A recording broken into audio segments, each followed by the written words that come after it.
All right, so now we're gonna get into TV shows now. So you saw season two of Hulu's The Handmaid's Tale. We both saw Right. season one, thoroughly enjoyed it. You were lucky enough to watch this episode by episode, like weekly, I think it was. I binged through the whole season and I was just like depressed as fuck at the end of it. Yeah. Great Yeah. season, but just depressing as fuck. But fortunately, I did get around to seeing season two. I flipped a coin. I said I chose Westworld, which well, yeah, both of us reviewed last year as well. So I saw season two of Westworld. So the Right. startings off, you will tell me about the Handmaid's Tale, and then I will jump in afterwards and talk to you about Westworld. So Handmaid's Tale, take it away.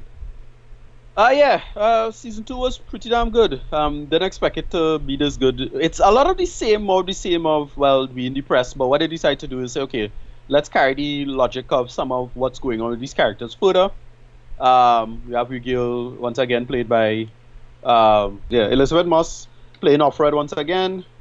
Um, we get her going forward with respect to well the big arc this time is her getting her kid back, the daughter. Right, right, And she, they do this whole arc with her and that. It's not as big as they think it is, but it does focus quite well. And then you have characters who want to learn to read because that's like a big thing. If women get caught reading, they lose a hand back in the days and they lose a finger now. God damn. Um, yeah, brutal. This season, if Yvonne Stravosky, Yeah. she really gets a central arc this time. Oh, Really, great, really great. works with what she do. Aunt Lydia, something really rough happens to her. We'll find out. You'll find out when you see it. All Don't right. want to spoil that. And they just make an arc, and then the ending is well the big thing, which is well escape. You find out who doing what and why. In Right. terms of the escape, and basically, well the big thing is that she has a baby Mm-hmm. with these with Fred, right?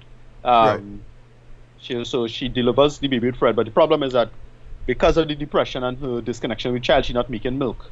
So Oh. Yvonne Chomsky's character has to like the season really picks up in those last two episodes in particular, right? Right. Where she not making milk and is a big problem with the child not being fed properly, and they can't just well, it's had to be that mother's milk now, especially with the child being this young. Of course, yeah.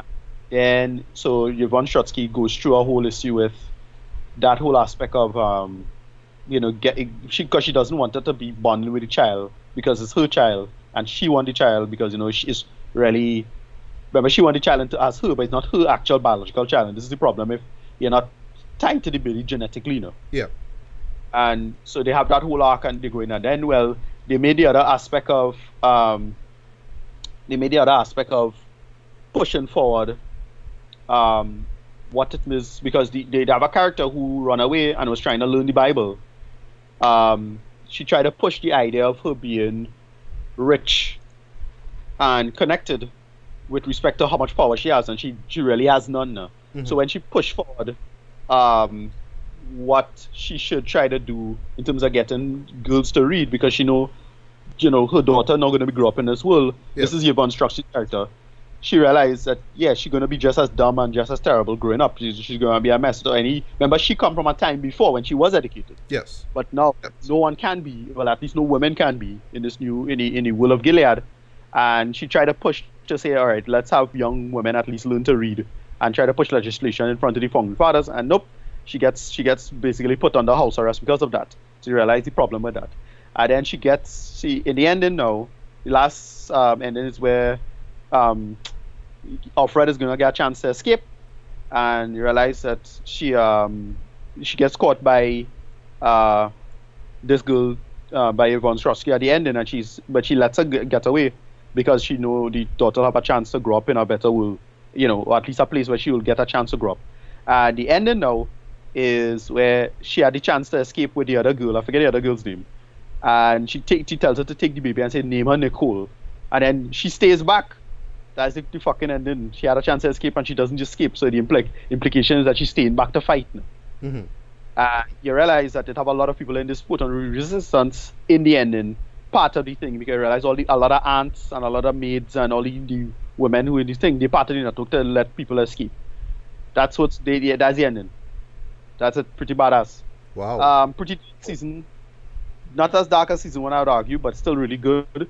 Um, they make a lot of like really. You find out who working for. There's a big twist with somebody. You don't know this character is part of the resistance, but you realize that big character part of the resistance. Like holy shit, okay, that's an off guard catch, and they make it work. I find this season is really strong. Um, it's I can't say in good conscience it's as good as season one, but it's shot just as well. Production value just as good.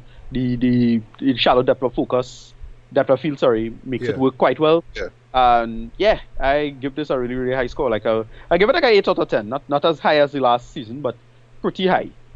All right. So you imagine the Yeah. show is gonna show up in a lot of best of the year. You imagine this thing is gonna win a lot of Emmys Yeah. and stuff. Like Well, last I know season. about the Emmys. Yeah, exactly. It might win more. I mean, I'm sure, but yeah, I gonna put it my best of the year most likely. So Yeah.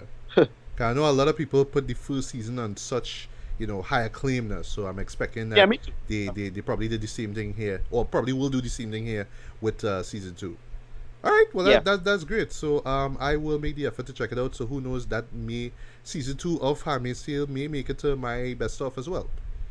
Now speaking of yeah, best stuff, a show that's gonna make it there for sure, Westworld. Bay. yeah. Now season one of Westworld, I recapped it.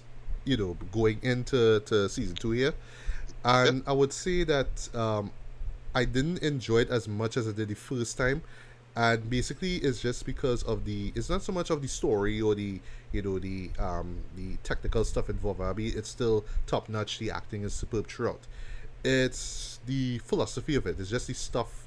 It basically is like where the like moments where I felt like the show kind of stops to explain why things are the way they are, why humans are susceptible to, being so evil and all that kind of stuff. Now, when it gets really heavy on philosophy, I felt that's where the show really dragged.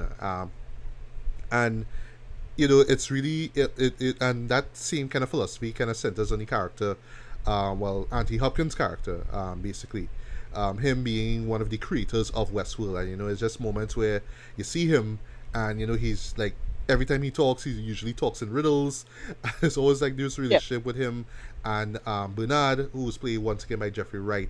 It's always like him kind of telling these kind of riddles, almost like, well, you're not seeing this, like you don't understand. This is how it is. I can't believe you don't understand this. No, and I felt like it's those moments that kind of drag the series down, because it's like Yeah. they're doing a lot of world building, yes, and you want to understand why everything is all so messed up and why people are the way they are, but it just kind of stops to remind you, hey, humans are bad, humans are evil. So eventually, this whole project will fail because humans are bad. I felt like it just kept hammering that same point over and over and Yeah. over, right? Right. But the finale still kind of caught me off guard. For one thing, Dolores Abernathy, who's played by Evan Rachel Wood again. Her basically becoming evil, if you will, and then killing her creator Robert Ford, Andy Hopkins, Yeah. like just shooting him in the back of the head now, and then all of the hosts basically, with the hosts being the androids that populate, this futuristic theme park known as Westworld, right? Them more or less revolting against the humans, the people who maintain them behind the scenes. Um, but I was intrigued by what to expect now. I really wanted to know where the season would have gone. And Right. with season two here, it's called this season is subtitled The Door, right? And the door basically is kind of like, the implication behind the door is just like this hidden door in Westworld where Right. all the hosts are trying to get to. So just basically this pilgrimage of sorts now. So all these hosts trying to get away from Westworld. They don't want to be as Dolores says, they don't want to be kept in a cage anymore. They want to be free. And Right. what I mean basically is that yes, the hosts are put there onto this world to do basically just to act out the way how humans assume people acted like in the Wild West now. And that was one thing that I loved Right. about season one. It really showed like the dark and ugly side of the Wild West basically. It was just grim. People just shoot each other. There were prostitutes. There was murder. It was just all these bad, evil atrocities that took place. But we would look at it as, it was the Wild West. It was so much fun. And that was Okay. another thing about the about season one, where it's like once you go there, you will basically the dark side of you will come out now. You will see your true self. And you saw that in the character of William, who we learn at the season finale, still caught me by surprise there. That he was this mysterious man in black who was played by Yeah. Ed Harris. We didn't know that, Yeah. and that's another thing that threw me completely off guard as well too. I'll get to season two in a bit, where in true Jonathan Nolan's fashion, because yes, he is one of the creators and writers of the series. Yeah, what we were looking at basically was not a linear narrative. We were seeing Right. events that took place in the past and in the present. Well, the present being, of course, the near future, and we were confused into thinking that this humble guy by the name of William, whose friend's father basically had stakes in Westworld and wanted to buy it out basically. And that guy in particular was like this real asshole basically, and he was just there to just meme and you know just do all kind of crazy deviant shit there now. And then in the end Yeah. it just turns out that William turned bad and just kind of lay him off on a horse. They like had him just put him naked on a horse and leave him there now. So basically it's how William's character changes, how that guy's character changed basically. But yeah, the man in black was basically just kind of looking around because he was under the assumption that, well, the design of Westworld, or at least the logo of it, is like this guy in a maze, and Yeah. he assumes that he is that guy, or he will become that guy now. So like the Matrix in a way, so he will go and restart it and shape it in whatever way, shape or form, right? So jumping into season two one time, so it starts off right where, well, you, I don't want to say exactly what time from the events of season one, because that's another thing. They play with time a lot here. But it starts off with Bernard, and once again, he doesn't know what's going on. We learned in the last season that not only was he shaped or fashioned after one of the creators of Westworld, by the name of Arnold, but he is Yeah. also a host as well. He's a host that did not know he was a host until near the end, where yeah, he Yeah. learns that Robert was more or less playing with him and basically having him manage the hoster, so a host managing the host. So he is rescued by the humans, and they are led by let's see if I get the name. One sec. Tessa Thompson's right, right, and they are basically it's like this strike force team held by led by Charlotte Hale, who's played by Right. we former Gil, Tessa Thompson, and she is a representative of the same company, Delos, right? Delos, sorry. Yeah. Um, Yeah. right. So they want to basically buy out. So their plan basically was to buy out Westworld. They wanted to get rid of Robert, but they didn't want to do it in a violent way. It's just like, okay, we're gonna fire you basically. You're gonna come. You're gonna say your last farewell. But then that ended with him being shot in the head by Dolores, right? So shit just went crazy. So it's just them basically trying to get things back in order, and then basically restart Westworld. They wanted to take all the data, all the stuff that they were collecting, because for one thing, they weren't just collecting data from the host, they were also collecting from the visitors themselves. Um, I'm not gonna reveal why they're doing it, but it's just basically them trying. Well, basically, it's the same thing that Robert was trying to do all this time, and it's basically like him trying to find immortality. So the idea is that if you could project a human consciousness, in this case, copy and paste it basically, copy a human consciousness onto a host, then you can pretty much live forever, just provided that somebody is there to always reboot you or fix you up and Right. whatnot. So that's basically what's going on.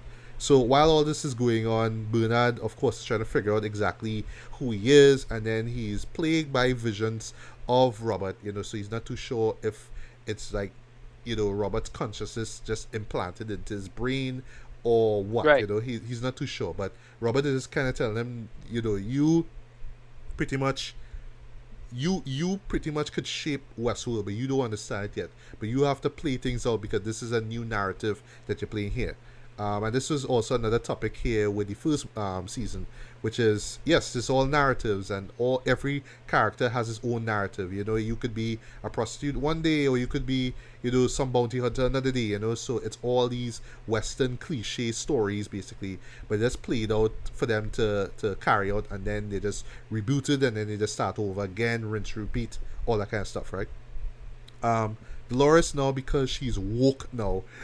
Basically, the hosts in this show are woke. You know, they are aware now that this world of Westworld is not real, and you know they had their minds, you know, changed over the course of like years basically, and now they understand what's going on. Now they know that there's a world outside of Westworld, and now basically, well, Dolores' mission basically is to go into the real world and conquer it.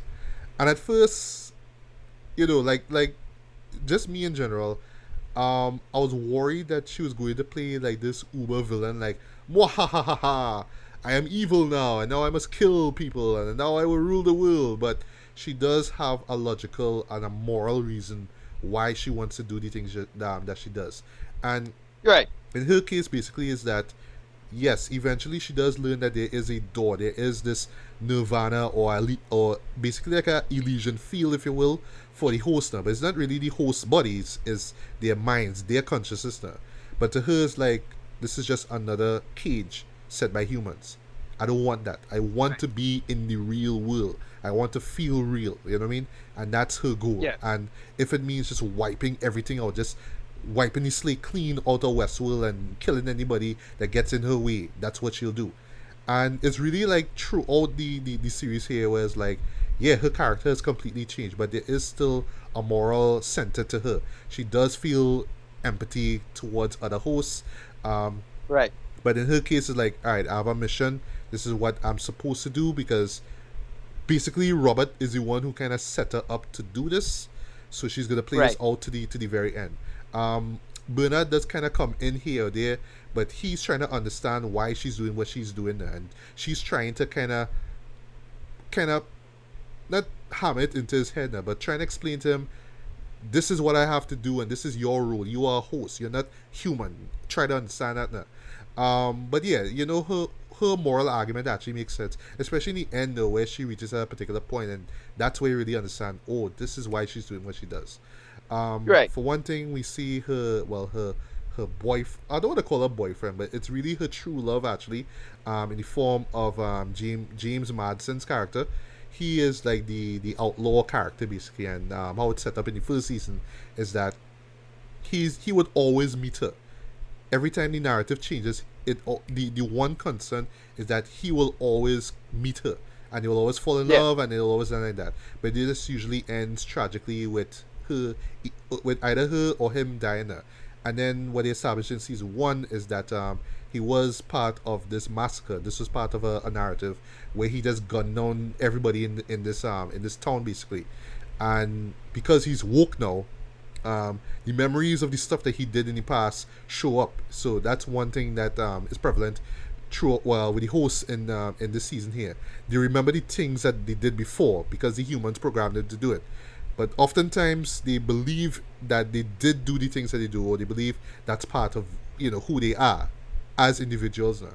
But some of them, they're not really all too 100% sure that it is just part of a story. They're not too sure about that.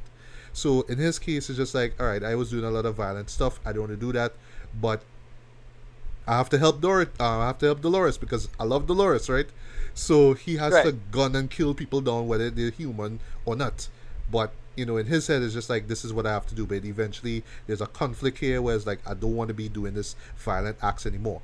Another character who returns is Tandy Newton's character. She plays Maeve. Right. In season one, she was the madam of this bordello basically, and now, well, in season one they established that she had a daughter, and that daughter was killed. Well, sorry, there was an attack by these Lakota Indians, but then those Indians were killed by the man in black, and then the man in black came and shot Maeve and the daughter.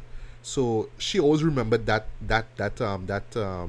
memory basically, and it's to the point that in season two she is looking for a daughter, because at the end of season one she's told, or she finds out in a note, that her daughter is still alive. So she Right. does manage to leave Westworld, but then Upon seeing this note, she goes back into the world now.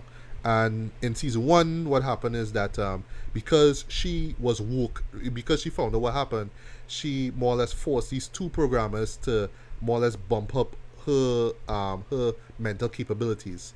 I'll talk about that in a bit, right? So here is that basically she can read the minds of other hosts and more or less telepathically tell them what to do. But in this Okay. season here, she learns more about she has more powers basically, right? Um, and here, like I say, she's looking for a daughter, but then also she becomes part of this pilgrimage to get to the door basically. And I'll stop here because there's just a lot of stuff going on here. So just to get the kind of bad out of the way, right? And this is something that I noticed with the first season, right? So there's a lot of thematic stuff that take place in the show, right? But thematically, these things make a lot of sense. They add a lot of emotion, a lot of gravitas to the story. But is when you sit down and really think about how logical it is, that's when it started to unravel though. So like for one thing, Right. yes, can Maeve now has the ability to go back into the world of Westworld, even though they reboot and stuff like that. She could go back and she's aware that yes, the world is fake now, right? Cool, understood. But then now she has these powers where she could tell other hosts what to do. Alright, now you're telling me she hearing all these whispers in her head, so now, you know, it's just all these mental things going on in her brain now, but it's like, it's something that she now figure out. She's like, how is that possible though? How all of a sudden this android now come up with this power now all of a sudden when it wasn't Right. part of her core directors or whatever it is?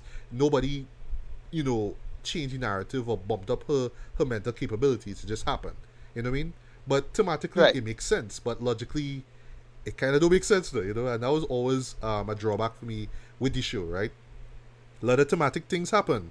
Even right down Right. in this case here with season two, the presence of Andy Hopkins. I mean, his character got killed. We see him there, but now he's back because he managed to project his human consciousness onto Bernard. I'm like, Right. okay, how? And then it's to the point that mentally he created his own version of Westworld, and this was like using the Matrix again. This was like the training ground where he like create things to test things out. But it's like, okay, where exactly is this testing ground in? You know what I mean? It's like when you start to unravel certain things, they kind of don't make any sense now. And again, I guess because it's sci-fi, you can kind of bullshit your way through it. It's like, yeah, well, it's sci-fi. You don't really have to think about it too much, right? Um, Same goes for the non-linear narrative as well, because yes, well, basically, not to spoil anything, you have like about three or four narratives going on, and to the point where you're wondering, okay, which timeline is this on? Is this in the present or is this in the past? And there's even a point where we see something in the future, but you're kind of asking yourself, okay, where these things tying up? Um, Yeah. and it makes the show rather engaging as well. And I like the fact that they did a lot better in season two, where unlike season one, where it kind of felt a little too pretentious, a little on the confusing side, right? But here it's handled a lot well. The whole multi non-linear narratives, basically, right? Um, Yeah. but you see that more with the character of Bernard, played by Jeffrey Wright, because once again, well, another subplot they throw here, he's not too his mind kind of got messed up, so he sees visions or he sees memories of what happened in the past, but the way how the show is structured, we're not too sure if what we see is in the present time or in the past. So it's Right. always that back and forth thing, and then in the end, it's like, oh, okay, that's what's going on, right? Um, but yeah, as far as flaws goes, that's where it is really. Where when you bring in logic to it, it kind of unravels a bit though. But once you kind of put that to the side, and you just think about what the story is about and what they're trying to tell, the story that they're trying to Right. tell, basically, which is once again the idea of artificial intelligence. It, what if it's to the point that it itself realizes that I'm not real, but I want to be real. And is those questions have been asked in many other movies before on TV shows in the past. The Matrix Right. for one thing, AI. Countless shows, right? But here it's the more basic in terms of humanity. Our history, and that's really what makes Westworld so great now. Because for one thing, in season one, it was all about the violence, that the darkness inside of us. Here, it's people being aware of of humanity's ills, and this the darkness, and wanting to escape that. However, though, they pretty much doing the same stuff that humans do. They kill, they murder, they do all these really evil things. It's all about survival, basically. So it's more like, once again, exploring the human condition. But in this case, it's more on the hosts themselves, right? One thing I really praise about this season here is how these characters from season one are developed here, how complex these characters are, how really detailed this character development is. For one thing, the character of Maeve, because for one thing, in season one, she was more of this kind of, like, I don't want to say sassy, but she always had like a quip to say, something really crass to say, because she's a madam, so she has to talk like, yeah, she's amongst a world where guys want to fuck her. And, she Right. has to maintain other girls who, are being fucked, right? So she has this kind of attitude about her. She still has it here. But in this season here, because of the issue with her daughter, she's given more, I want to say, humanity, if you will. She's given more Right. emotion now. She's more determined to lead these characters along to find her daughter.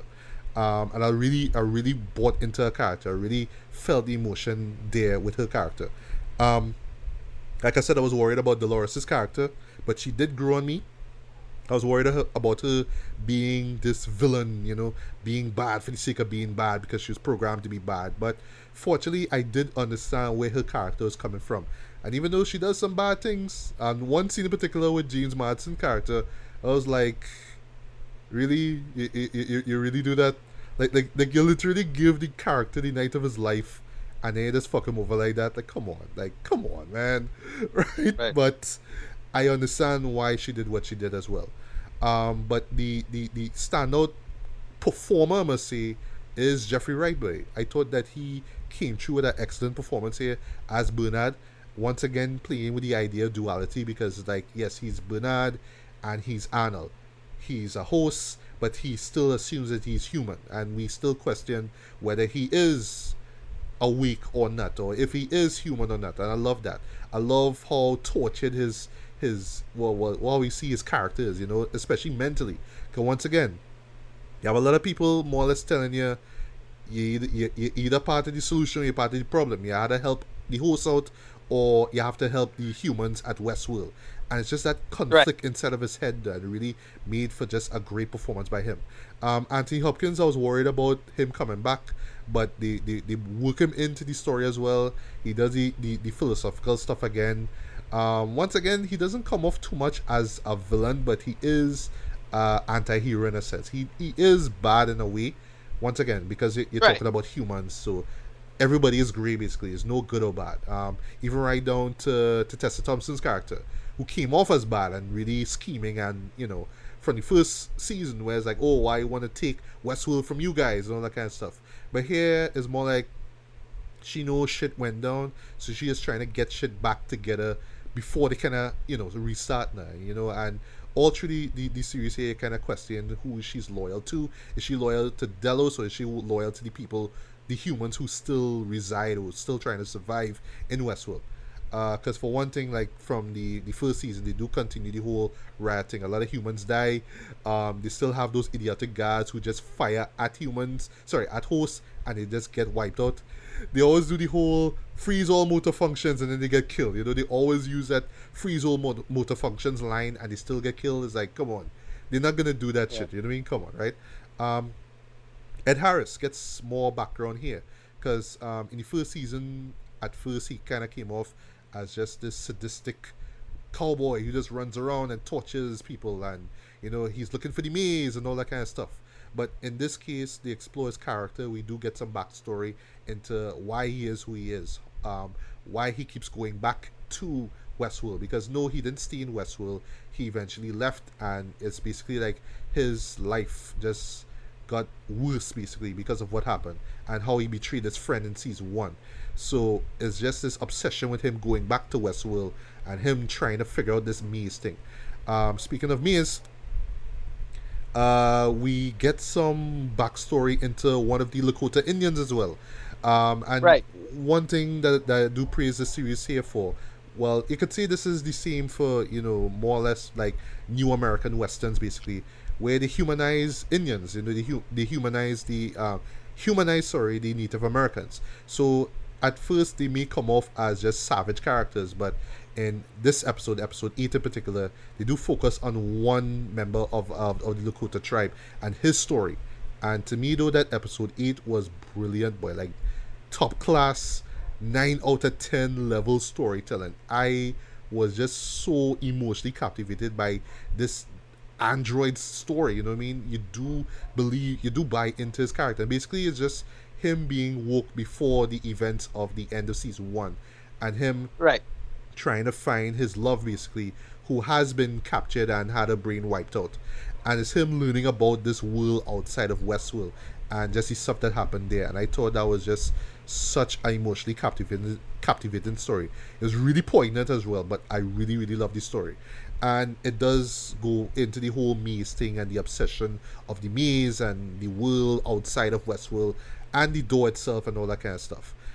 So yeah, the acting is superb. The writing is great as well. I thought that the writing stepped out a great deal from season 1, because season 1 had this kind of experimental vibe to it, especially with the non-linear narrative. But here, I felt that it was handled a lot better. It really adds a lot to the story as well, and because you're given so much character depth, you do buy into a majority of these characters as well. There's even one human being, I forgot his name, who started off in season 1 as this asshole character. Basically, he was one of the guys who wrote the narratives he wrote narratives. That's all he does. He just writes narratives. Right. I remember Yeah, this guy. Yeah. the English guy, the real prick, him. Here, Yeah.